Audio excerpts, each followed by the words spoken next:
Okay, game.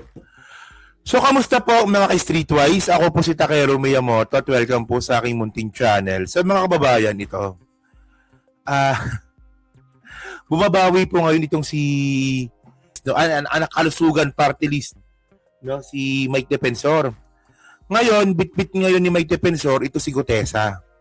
Tingnan niyo nilabas si Mike Defensor itong video na to ni Gutesa kung kailan naman po siya nahuli na merong bugawan sa kanyang hotel. Grabe no, ano to, diversion ba to? Para bumalik ulit yung atensyon ng mga tao kay Gutesa at hindi po dyan sa nangyaring raid dun sa kanyang KTV bar sa Pasig. Yun ba yun? A former Anakalusugan Party List Representative Mike Defensor on Wednesday presented a supposed audio recording of surprise witness Orly Gutesa saying the latter was forced to say that he did not bring money to the speaker and incumbent later Representative Martin Romualdez. Talagang si Romualdez pa rin talaga yung yung tinuturo nila Mike Defensor, no? Kasi alam nyo nga mga kababayan, ito sobrang basic naman to. Hindi ko alam kung ba't di maintindihan dito ng mga loyalist ng DDS. Kasi tinan nyo kapag si Gutesa po, no, pinaniwalaan nila na si Martin Romualdez po talaga yung pinadala nila ng pera, no, ng mali-malitang pera, sobrang basic naman yan. Andaling ituro ni PBBM dito. Hindi ko alam kung bakit nila sinasakyan yan. No, hindi ko talaga alam kung bakit si Martin yung tinuturo nila na yung ang ebidensya si Gutesa. Kapag yan naniwala kayo dyan, puta, andaling ituro ni Presidente dyan na kaya pala ginawa ni Martin niya kasi inutusan ni Presidente. Kung naisip nyo yun. Naisip nyo ba yun? Sabi dito.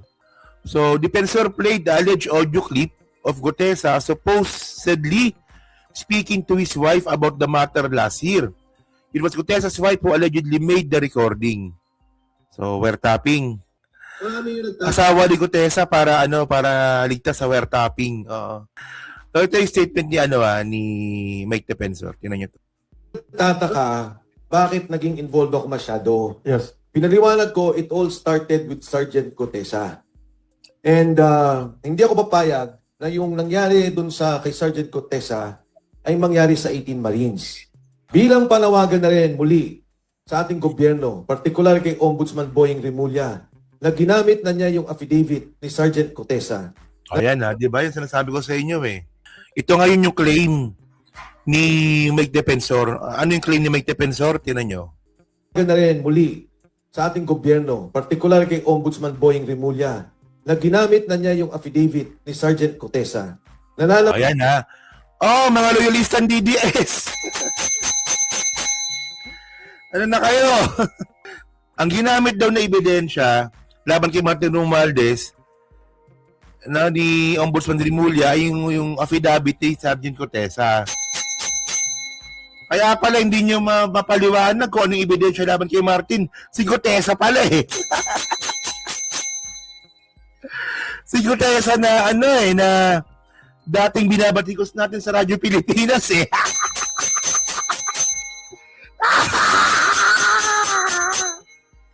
Sabi sa inyo, sali-saliwa Tingnan nyo yan, di ba? Ano kayo naisip ng mga loyalists ng DDS dito? Teka lang ano bang nagawa ko?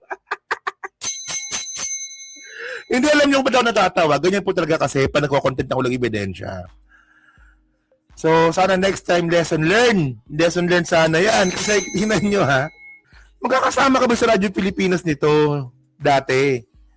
Nung binabatikos namin si Gutesa, ako nga hindi nga ako naniniwala dyan kay Gutesa Ganun pa yung mga yan Dapat yan si Gutesa.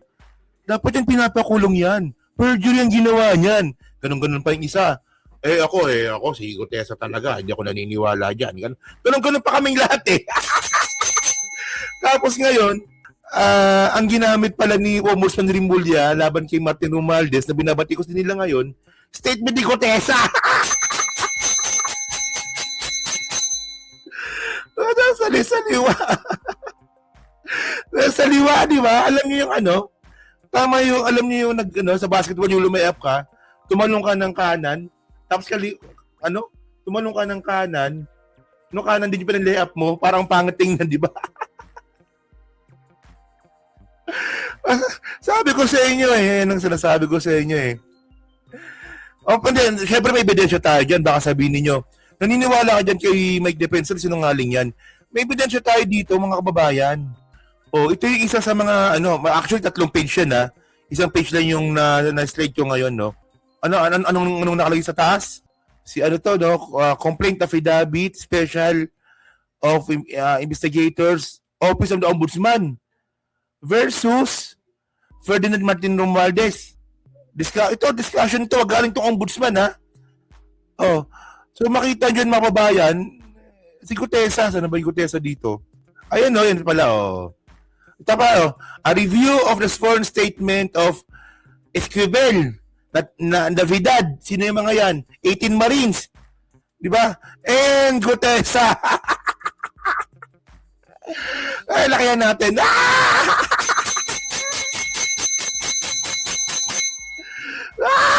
Walang yan. O kaya naman pala, ito sabihin ko ulit kaya naman pala, no? Kapag tinatanong sila, na asan ebidensya ninyo laban kay Martin? O, tanungin niyo si, Ombudsman Rimulya. Siya nag-file ng kaso, O ngayon, bakit hindi ninyo ma-explain yung ebidensya ni Rimulya? Naka-public naman yun. Naka-public naman yun, Gusto niyo ebidensya? Si Rimulya. O hanggang doon lang sila. Hindi nila mabanggit yung ebidensya ng hawak ni Rimulya. O kasi nga po, si Gutesa! Hindi lang si Gutesa, si 18 Marines. Ay, nako ba nun? Hindi it's all about it's all about the content, na content na ginawa nila. It's nothing personal naman yan. Hindi sali-saliwa kasi kayo natatawa. Sali-saliwa kasi. Kaya naman pala kapag tinatanong sila, anong ebidensya ninyo, ang tawag sa nagtatanong, tanga daw. Mga tanga, wag na kayo magtanong. Kung ano sabihin ko, maniwala na lang kayo. Okay, continue nga natin. Di naman yung topic natin, natawa lang ako. Total naman technically, kasama na natin kasama na ninyo si Sergeant Gutesa. Kasama na natin. Isa pa tong gago Isa pa tong gago no. Nadulas na rin no, kasama na rin natin. So anong nangyari pala dito mga kababayan, no? Pinagbibintangan nila na si Gutesa hawak ni Martin. Ayan sabi nila. Pero nadulas si Mike Defensor. Total, hawak na natin. Hawak niyo pala Kasong inilalaban ninyo ay galing sa mga pananalita ni Sergeant Gutesa. Ang 18 Marines, katulad na nabanggit ko, nagtatago naman sila, maingat, pinoprotekta ng pamilya, pero nung kay Sergeant Gutesa, hindi ganun yung nangyari Si daw yung 18 Marines daw po, nagtatago. Tinago niya. Alam niyo kung nasaan? Nasa White Plains. Nandun po yung 18 Marines sa White Plains na mukhang ginugutom na po ni Mike Defensor. So I have here yung video clip ng phone call nung asawa niya. Ang nangyari was, may tumawag, kasi nung hindi nadadalo Sergeant Gutesa, may lalapit sa kanyang ex-marine na kasama niya, ibibigay yung telepono. So ang nangyari lang, siya mismo nag-video record yung asawa. At nagsasalita Sergeant Gutesa. This happened last year. Hindi ko mailabas-labas for fear na lalong gipitin si Sergeant Gutesa. Pero ngayon naman, na ginamit na ng gobyerno yung kanyang affidavit. Sana naman, again, apila kay Ombudsman Boying Rumilla, bigyan ng protective custody, hanapin at bigyan ng pagtatanggol, seguridad, si Sergeant Gutesa at ang kanyang pamilya. Yan Yan Dahil merong request ngayon. Alam mo, natatawa na naman ako sa naisip ko. Ngayon, merong request ngayon itong si Mike Defensor kay Boying Rimulya. Total, star witness na ngayon na ang trato kay kay Gutesa. Puta. Ngayon ang panawagan ngayon ni Mike Defensor kay Ombudsman Rimulya, na hanapin si Gutesa, protektahan, gawing star witness. Sige nga, mga loyalistang DDS, i-content nyo nga si Gutesa, star witness. Ewan ko kung ano. Naya, paano nyo ko-content yan? Ako po mga kababayan, ako po ay naniniwala po sa mga sinasabi ni Sergeant Gutesa. No? Bukal sa kanyang loob, totoo ang mga sinasabi ni Sergeant Gutesa. O, di ba? Ganun eh. O, star witness pala ngayon, no? Ganyan na lumalabas ngayon. Ang star witness ngayon, si Gutesa. O doon sa mga anti-Martin ngayon, kaya nyo ba yung content yun? Na si Gutesa ngayon ay star witness na ngayon ni Rimulya? Kasi sabi ninyo, hindi, si Rimulya naman yung ebidensya namin eh. Ang problema, ang ebidensya ni Rimulya, si Gutesa. Kaya.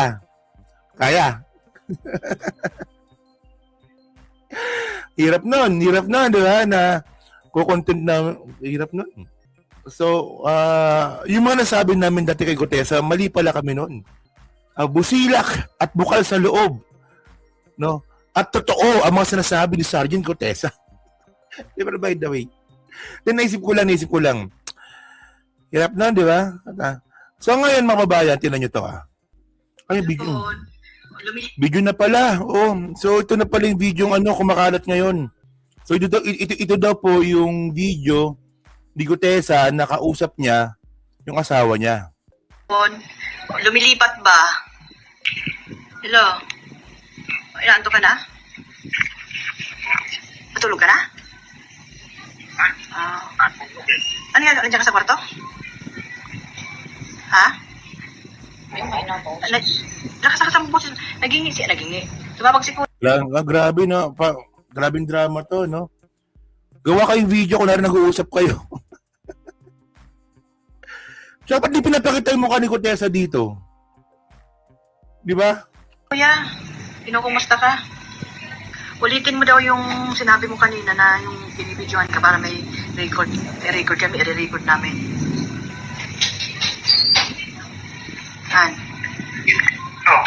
Yung tungkol dun sa affidavit na sino ba may gawa nun? Ikaw o sila? Sila. Ina-record daw lang. Sabi-sabihin? O, sabihin mo kung ano nangyari doon para may record namin. Yun nga, binidyoan ako ng nakaraang araw.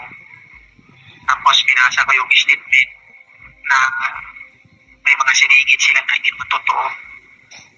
Na idinidi na si Maculita pati si Defensor.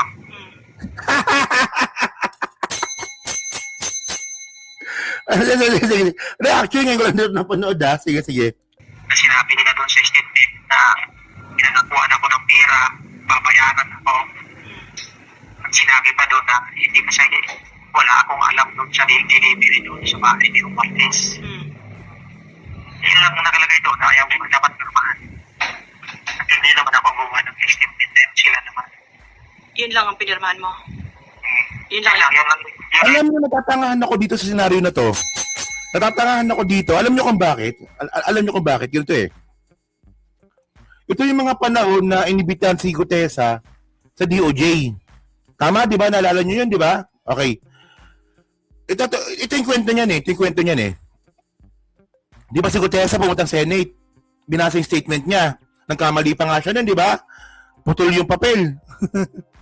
Nagalit si Marcoleta, di ba? Nag-coach pa si Marcoleta nun eh. Hindi yan yung basahin mo. Dapat ito basahin mo. Putangin na mo. Dapat galon. Ngayon, sabi ni DOJ Rimulya, DOJ pa lang siya nun eh. Maganda yung mga sinasabi mo na yan. Bukas magkita tayo sa DOJ para makapag-file ng kaso. Ganun, di ba? So kinabukasan, alam po talaga, no? Alam ni Gutesa na siya po pupunta ng DOJ. Okay. Ngayon, ang lumalabas ito sa video, nagkita na sila ni Rimulya. Tama, di ba? Ganoon nangyayari dito, pero ang totoo, walang Gutesang sumipot. Tama, di ba? Naghintay po yung DOJ maghapon. Kay Gutesa kinabukasan after nga po ng Senate hearing, walang Gutesang sumipot. Pero sa video po na yan, na pinapalabas dito sa kwento, nakita daw sila ni Rimulya, magpapagawa ng bagong affidavit, pipirmahan daw. Yun ang kwento. Oh. Kami ba pagloloko ninyo? Mga gago ba kayo? Ganito yung point niyan mga kababayan. Kung nakita na po si Rimulya at si Gutesa, pati hindi nyo sinabahan. Kasi, total si Mike Defensor. Total siya naman nagdala kay Gutesa. Alam naman po ni Mike Defensor na makipagkita kay Rimulya, pati mo sinamahan. Kaya labo nito. Pero ang totoo mga kababayan, sa DOJ, mga ka-streetwise, nakaabang ang media, naghihintay din po si Boy Rimulya, walang Gutesang pumunta. Tsaka kung nakipagkita, bakit din siya sinamahan? Makipagkita si Gutesa nang pinabayaan nyo mag-isa?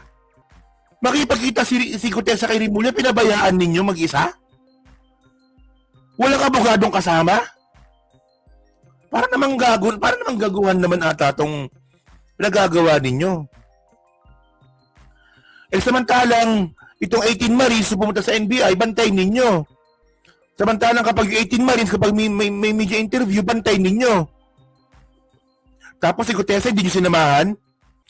O sige, assuming na, sabi na nga natin totoo, na pinapapirmahan si Gutesa ng ganyang klaseng affidavit. Kasalanan nyo yan. Ba't di nyo sinamahan? Nasingit doon sa ano ko. Saan ba yan? Sa pinakahuli? Hindi, nasa na yan. Parang Gitna? 9 sa 12 yung kita ko doon. Tapos may upang 24. Ng pera. Ba't ang haba naman? Silang buwag eh. Pero yung affidavit mo nung una, nandun pa yon. Wala, yung ibang version niya. Bago na yung Ay, ginawa. may ginawang panibagong affidavit para basahin mo. Ba, pinangako naman sa'yo nung una, nung pinirmahan mo, hindi na ilalabas yun. Sabi nila, hindi lalabas. Bakit ka pa nila pinabasa? Anong sense nun? Hindi ko alam kung ano. Idadalhin daw sa korte para mawala na yung kaso ko. Yun yung sabi eh. Nung ayaw mong basahin, anong ginagawa nila sa'yo? Pinipilit ako basahin ko eh. Kaya wala ko magawa. Anong kapalit? Anong kapalit ng pag hindi mo binasa? Para daw manahimik na kayo. Wala na maggugulo dyan sa inyo. Wala naman ang gugulo sa amin, Han, Kaya nga. sa totoo lang, Han, wala nang gugulo sa amin. Sila lang ang gugulo sa amin. Wala nang gugulo sa amin. Sila lang nang gugulo sa amin. Bakit ginugulo ninyo buhay mo? Sarili nyo at ang buhay ginugulo ninyo eh. Sila ang gumagawa ng paraan para manggulo. Sila nananakot sa amin eh. Kaya sabi ko sa iyo pag nakaraan. Gusto ko nang gulong-gulo na yung utak ko eh. Hindi na ako makatulog-tulog. Mag-ano ka muna, bago ka matulog, minum ka muna ng maligang na tubig. Para ma-relax yung muscle mo. Anak. Anak na. Pag sinabihan ka na, Nakalimutan yung script. Akala niya anak niya yung kausap niya. Anak na yung tawag sa asawa. Teka lang, ano ba script nito? Ano ba kausap ko? Asawa ko pala, anak. Ang ganun mga talentado, no? Lakas gago ka talaga defensor, no? Punta nagawa mo tong ganito klaseng video. In the first place, no, nung yung buong video na yan, wala pong mukha ni Gutesa dyan. Malay ba natin, di ba, kung si Gutesa ba talaga yan? Ang alam kong Gutesa kasi Bisaya yung accent eh. Ito parang hindi Bisaya yung accent eh. Yung asawa rin, hindi rin napakita ng mukha. Baka mamaya kung saan lang nila pinulot yan eh. palabasin ka dyan, mag-text ka sa akin ha. Ano mo agad sa akin, text mo agad sa akin. Kung sakali man, pabantayin mo lang sila doon kung may hearing ng korte, pabantayin mo na lang sila sa city.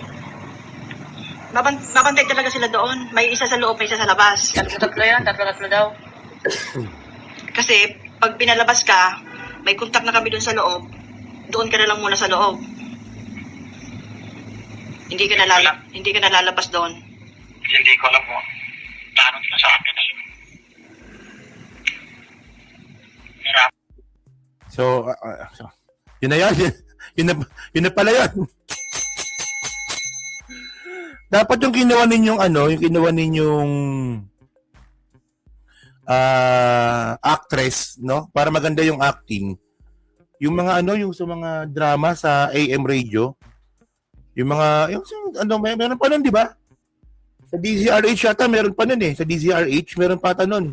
Yung mga drama sa yung mga drama sa radyo, di ba? So yung mga kilos, sinasabi? Papasok na ako sa kwarto. Bubuksan ko na yung pinto ng kwarto. O, nasan ka na? May tubig dito. Kukunin ko na yung baso, inumin ko na. Ganun daw. Meron na mga radio talents, tama tama sila dyan si Del Toto, di ba? Yung mga radio talents dapat yung ganun yung kinuha mo. Oo. Tama, napaka-low budget. Nasan ka na, Han? Andito ako sa kwarto. Pero, nakita ko yung kama sa harapan. Siguro yung asawa, nagulat, ha? Andito na ako. May una na yellow, tsaka may punda na white. Han, ano yung pinapagawa sa'yo ni Rimulya? Teka lang, iniisip ko pa habang naglalakad ako dito sa paikot, may TV dito tsaka ref sa loob ng kwarto. Uupo na ako. Ano ba sinasabi mo, Han? Ay, nako ba dito? But by the way, mga kababayan, no? Tingnan niyo to. Mayroon talaga mag-imbento ng kasinungalingan, no? Kaya nga, at dyan po magaling si Mike Defensor. Dyan siya magaling. Pagtataka ako, paano niya nakukumbinsi? No, magsinungaling ka sa korte? Paano? Magsinungaling ka sa Senate hearing? Paano niya nakukumbinsi ang mga yan? So, yun by the way, mga kababayan, no? So, yan, no? So, kayo po, ano masabi nyo nga po dito, no? Sa bago nga pong pautot na naman ni Mike Defensor.